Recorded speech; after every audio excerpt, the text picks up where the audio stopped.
बिस्मिल्लाहिर्रहमानिर्रहीम, अस्सलाम वालेकुम। उम्मीद है आप लोग जहाँ भी होंगे खैरियत से होंगे। आप यूट्यूब चैनल देख रहे हो, मेरा नाम है अब्दुल रहमान। नाज़रीन, आज हम बात करेंगे पाकिस्तान की कुछ लेटेस्ट न्यूज़ के ऊपर, और कुछ हम जो आज जिस मौजू पे बात करेंगे, नवाज शरीफ साहब का जो है वीज़े की तौसीक़ के ऊपर मामला जो हैं वो कहाँ तक पहुँचे और क्या बरतानिया नवाज शरीफ साहब को वीज़ा देगा, और होम डिपार्टमेंट जो बरतानिया के होम डिपार्टमेंट से जो कुछ खबरें आ रही हैं वो आपको बताएंगे।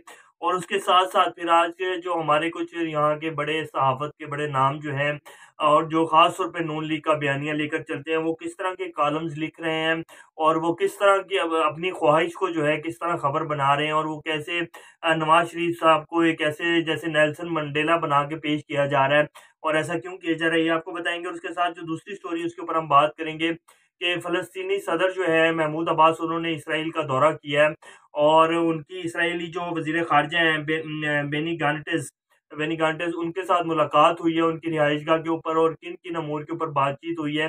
ये 2010 के बाद किसी जो है फ़लस्तीनी के बड़ी आला ओहदे की शख्सियत का जो है इसराइल का दौरा है, और इस दौरे में क्या-क्या पेशरफ्त हुई हैं ये आपको बताएँगे। और लास्ट में बात करेंगे, ये एक रिपोर्ट आई है, organised crime and corruption report है। ये एक कुछ सहाफ़ियों की तंज़ीम है जो कि पूरी दुनिया के जो सियासतदान हैं, जो कि प्रेज़िडेंट्स होते हैं, उनकी वो रिपोर्ट्स बनाते हैं कि जी किस शख्स ने जो है कितनी करप्शन की सालाना। तो उसमें जो है उन्होंने कुछ नाम शाया किए हैं, जिसमें एक शख्स को जो है पर्सन ऑफ द ईयर का अवार्ड दिया गया है, corrupt person of the year का अवार्ड दिया गया है। आप ये तो नहीं सोच रहे कि नवाज़ शरीफ साहब का नाम पहले नंबर पर आ गया, नहीं कि नहीं, नवाज़ शरीफ साहब से भी दुनिया में बहुत-बहुत बड़े करप्ट पड़े हुए हैं। तो आज ये कुछ तफ़सीलात हैं जो आपको देंगे। इससे पहले अगर आप लोगों ने चैनल को सब्सक्राइब नहीं किया, तो रेड बटन को प्रेस कर लें और बेल आइकॉन को प्रेस कर लें, ताकि लेटेस्ट अपडेट्स आप लोगों को मिलती रहें, और ये जो हमारा ताल्लुक है ऐसे ही जुड़ा रहे। सबसे पहले हम बात कर लेते हैं कि नवाज़ शरीफ साहब का जो वीज़ा है, ये आज की खबर है, ये हम बता देते हैं आपको कि ये जो पहले पिछले 4-5 दिन से एक सारा माहौल बनाया गया मीडिया में, फिर कॉलम्स लिखे गए, और फिर जो हमारे कुछ नाम नेहाज़ सहाफ़ी हैं, सहाफ़त के बड़े नाम हैं, जो कुछ एक्सप्रेस में भी होते हैं और मुख्तलिफ चैनल्स में बैठे हैं, जो कि प्राइम टाइम के शोज़ करते हैं, और उन्होंने फिर कॉलम्स भी लिखे, और उन्होंने कहा कि जी नवाज़ शरीफ साहब वापस आ रहे हैं। बिल्कुल ऐसे ही बना के पेश किया जा रहा था मीडिया में भी, और जो है प्रिंट मीडिया में भी सोशल मीडिया के ऊपर भी फिर कॉलम्स लिखे जा रहे थे कि जैसे नेल्सन मंडेला जो है वो एक तवील जेल काट के बाहर आ रहा है, और उसने जमहूरियत के लिए जंग लड़ी है। तो ये नेल्सन मंडेला तो खैर 3 महीने की छुट्टी लेके दवाई लेने गया था, और शहबाज शरीफ साहब की ज़मानत पे गया था। उसका भी आपको बताएँगे कि शहबाज शरीफ साहब के भी ऊपर जो शिकंजा है वो हुकूमत ने कसने का इरादा कर लिया, और हुकूमत जो है वो सुप्रीम कोर्ट जा रही है कि शहबाज शरीफ साहब ने ज़मानत दी थी कि जी नवाज़ शरीफ साहब वापस आ जाएँगे तो इनके ऊपर भी जो है कार्रवाई की जाए।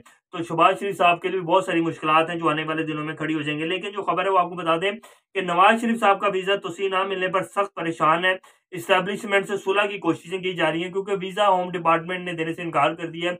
मैंने कल भी आपको अपने ब्लॉग में बताया था कि बरतानिया जो है अपने मनी लॉन्ड्रिंग के कानून के ऊपर बहुत सख्त हो गया है, और उसने बिल्कुल जो है माफ़ी देने का ऐलान ना माफ़ी देने का ऐलान कर दिया है। उसने कहा कि बरतानिया किसी भी ऐसे शख्स को जो कि मनी लॉन्ड्रिंग करके यहाँ पैसा ला रहा है, या मनी लॉन्ड्रिंग से उसको कहीं किसी मुल्क में सज़ा हुई है, या उसको कोई भी ऐसा केस है जो उसके मुल्क में चल रहा है, वो यहाँ आके पनाह लेना चाहता है या यहाँ आके इन्वेस्टमेंट करना चाहता है, तो उसको बिल्कुल इनकार किया जाएगा, उसको बिल्कुल नहीं यहाँ जो है वीज़ा दिया जाएगा बरतानिया का। तो उन्होंने जो है बिल्कुल साफ-साफ इनकार कर दिया। नून लीग के बाज़ अहम कायदीन को जो है नवाज़ शरीफ साहब ने जो है ज़िम्मेदारी दी है कि एस्टेब्लिशमेंट के साथ बातचीत की जाए, और मेरी जो वतन वापसी की राह है, उसे हमवार किया जाए। बरतानवी होम डिपार्टमेंट की जानिब से वीज़े तौसीक़ की दरख्वास्त मुस्तरद होने पर लंदन इमिग्रेशन से रिलीफ मिलना मुश्किल हो गया है। ये आज की खबर है, जिसकी वजह से नवाज़ शरीफ साहब बहुत परेशान हैं अब, और अब जो है वो पॉलिश का जो है वो काम-शाम शुरू हो गया है। तो अब फुल मिन्नत तले प्रोग्राम चल रहा है। आने वाले आप दिनों में देखेंगे कि और ज़्यादा मिन्नत तले प्रोग्राम शुरू किया जाएगा, और शहबाज शरीफ साहब आपको नज़र आएँगे ये कहते हुए कि हमें मिलकर बैठना चाहिए, और सारी पुरानी जो बातें उनको भुला देना चाहिए, और मुल्क के वसी तर मफाद में और अवाम के वसी तर मफाद में जितने पाकिस्तान के रियासती इदारे हैं और जितनी जमातें, उनको मिलकर बैठना चाहिए। इस तरह के दावे आपको सुनने में आएँगे, और जो एक पहले एक फ़ौज से लड़ने के और वो सारे एक नारे थे, वो सारे ख़त्म हो जाएँगे। अब जो है दोबारा से बूट पॉलिश करना शुरू किए जाएँगे। ये आप आने वाले थोड़े दिनों में देखेंगे, लाज़मी ऐसा होना शुरू हो जाएगा।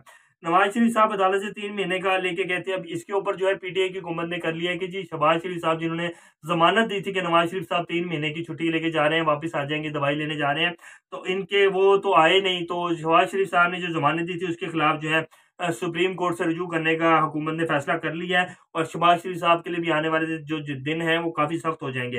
अब हम बात करेंगे आज की दूसरी जो हमारी स्टोरी है कि फ़लस्तीन के सदर का जो दौरा है, महमूद अब्बास जो है, उन्होंने जो है 10 साल तकरीबन 2010 के बाद ये किसी भी बड़े ऑफिशियल फ़लस्तीनी ऑफिशियल का जो है वो इसराइल का दौरा है। और इसमें क्या है ये आपको खबर बता देते हैं, लेकिन इस खबर में कुछ ज़्यादा उन्होंने खुलकर बातचीत नहीं की। ये DW उर्दू की खबर है, जर्मनी का ये न्यूज़ एजेंसी है, जिन्होंने कहा कि जी फ़लस्तीनी सदर महमूद अब्बास का दौरा, इसराइल और अहम रहनुमाओं से मुलाकातें। एक फ़लस्तीनी एहलकार के मुताबिक सदर महमूद अब्बास ने इसराइल के वज़ीर दिफ़ा बेनी गार्डन की रिहाइशगाह पर इनसे बातचीत की। इसराइल का कहना है कि दोनों ने सिक्योरिटी और सिविल मामला पर तबादला ख्याल किया। यह मुलाकात 28 दिसंबर मंगल के रोज़ इसराइल के गैर मामूली दौरे पर हुई और अगस्त के अवाखिर में इसराइली वज़ीर दिफ़ा बेनी गार्डन्स ने महमूद अब्बास के साथ बातचीत के लिए मगरबी किनारे में फ़लस्तीन अथॉरिटी के हेडक्वार्टर का दौरा किया था। फ़रीक़ैन के माबैन गुज़िश्ता कई बरसों के दौरान इस सतह पर यह पहली सरकारी मुलाकात हुई है। यानी कि 2010 में ये मुलाकात हुई जिसमें सिक्योरिटी और सिविल मामलात के ऊपर तबादला ख्याल किया गया है। दरअसल बात यह है कि फ़लस्तीन में ये जो सब कुछ हो रहा है, फ़लस्तीन की क़यादत भी जो है वो भी आप बिल्कुल सीरियस नहीं है कि फ़लस्तीन में ये जो इसराइल कर रहा है और जितनी ये सारा कब्ज़ा करता जा रहा है और शाम के ऊपर जैसे कब्ज़ा करता जा रहा है, तो फ़लस्तीन की भी जो क़यादत है वो भी आप कह लें कि सेम ऐसी क़यादत थी जैसे कि पिछले 30-40 साल में पाकिस्तान की क़यादत रही है। तो बहरहाल खैर ये फ़लस्तीन की है, अभी तक आई है, लेकिन इसमें कोई बहुत ज़्यादा बड़ा ब्रेक थ्रू नहीं हुआ कि जी इसराइल कह रहा है कि जी मैं जो मैंने कब्ज़ा किया हुआ इलाकों पर वो छोड़ दूंगा। जो यूनाइटेड नेशन की जो करारदाद है कि फ़लस्तीन जो है उसने इसराइल जो है उसने कब्ज़ा किया हुआ, ये नाजायज़ कब्ज़ा है, तो वो उसको छोड़ने के लिए तैयार हो गया।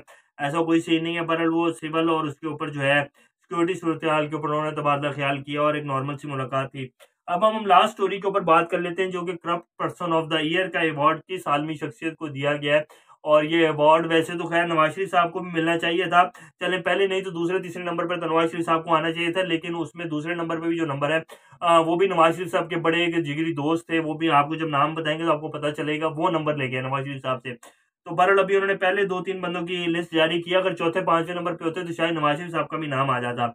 अब ये जो कह रहे हैं कि जी corrupt person of the year आलमी अवार्ड के 10 वर्षों में ये पहला मौका है कि जो जिस बंदे को ये अवार्ड दिया जा रहा है उनका नाम है अलेक्जेंडर लुकाशेंको, जो कि बेलारूस के प्रेसिडेंट है। और इनको जो है corrupt person of the year का पूरी दुनिया में जो है वो अवार्ड दिया गया कि उन्होंने सबसे ज्यादा करप्ट तरीन शख्स हैं ये इस टाइम दुनिया के 2021 के।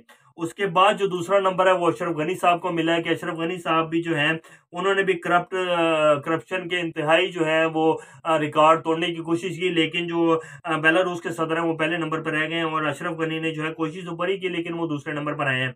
अशरफ गनी का भी आपको पता है कि जब अशरफ गनी साहब ने जो है काबुल का महल छोड़ा था तो वो भी जो है ब्रीफ केस और बैग्स भर के जो है डॉलर्स के लेके गए थे। और अशरफ गनी ने पिछले जितने साल अफगानिस्तान पे हुकूमत की है वो सिर्फ डॉलर्स और ये जितने भी करप्शन करने के लिए बैठे हुए थे, उन्हें कोई अफगानिस्तान की आवाम से और अफगानिस्तान से कोई उनको वो नहीं था, कोई जैसे कहने को कोई दिली हमदर्दी नहीं थी। और जिस तरह के वो दावे कर रहे थे कि जी हम आखिरी खून के कतरे तक लड़ेंगे और तालिबान की जो है कभी भी जो है हम हुकूमत नहीं आने देंगे, और 10-15 दिन के अंदर पूरे का पूरा सिस्टम जो है वो तालिबान के सामने बैठ गया और जितनी फौज थी अफगानिस्तान की उन्होंने तालिबान के सामने सरेंडर कर दिया।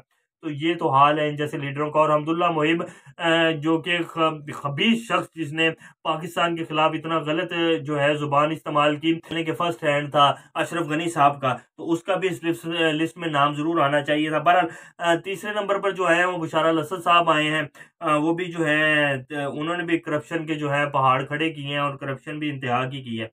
तो ये जी आज की कुछ लेटेस्ट अपडेट थी। इंशाल्लाह नेक्स्ट खबरों के साथ दोबारा आप लोगों के सामने हाजिर होंगे। तब तक अपना और इस चैनल का ख्याल रखिएगा। अल्लाह हाफिज।